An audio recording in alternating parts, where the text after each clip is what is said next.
AMD FSR 2.0 continues to impress, this time with Dying Light 2. With the community update 1, they had a whole host of patches, but the only one I'm really interested in here is the FSR 2 implementation.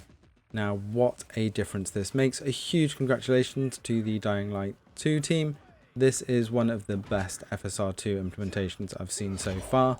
And a shout out to GameTech Planet, thanks for giving us the heads up on this one. You can grab a link to his channel in the description below. So as you can see, looking at this, we've got a solid 40 frames per second. We've got it capped on the 40 Hertz mode. And one of the big changes here is they've tweaked the graphics presets for FSR 2 as well. So let's have a look at the settings here. What I was running with to get this perfectly stable was actually the low quality preset. There is an ultra low now, so you want the low quality, which automatically sets FSR 2 to quality. And if you look in the advanced settings, this is using the DirectX 11 and has the texture quality and level of detail on high with everything else on low. With VSync on and keeping the refresh rate down at 40, we get a super solid 40 frames per second with that FSR 2 implementation, when we were struggling to hold 30 before on medium to low without that FSR at all. But as you can see, running around, even doing the parkour and in decent combat, we are seeing a solid 40 frames per second. We see a little bit of a dip every now and then as we get the loading spikes, but during the combat everything is super fluid. This is so much better than the original FSR 1 implementation, and even with the graphics changes that were in the previous updates, this is just miles better. And as you can see there with the effects on FSR 2, even with that low quality, we are seeing great effects on the clouds and the fire, much better than we saw on the low quality in our previous video where it was a pixelated mess.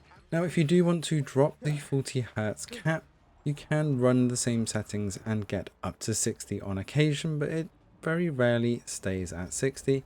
It bounces quite a lot between the 40 and 60 mark, with most of the time it in the high 40s and low 50s. If you don't mind the frames per second bouncing around a little bit more and you do want a little bit more smoothness when it's available, then remove that 40 Hz cap. But if you want that super smooth and stable experience, then hit the 40 Hz cap on deck with these settings. Let us know in the comments below if you've been playing Dying Light 2 and how much of an impact FSR 2 has had for you. I can't wait to see FSR 2 added to more games, as this is a huge improvement on Steam Deck and makes it much more enjoyable.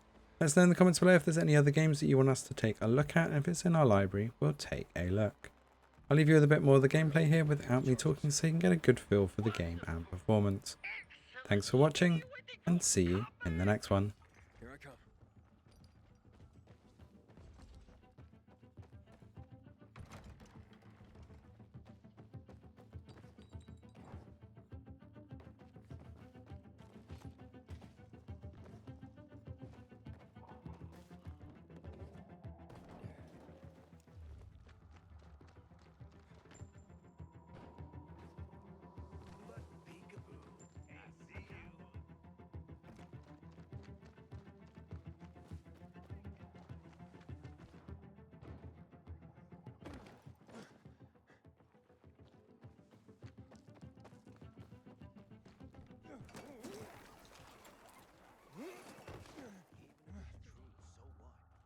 I told you it'd be a waste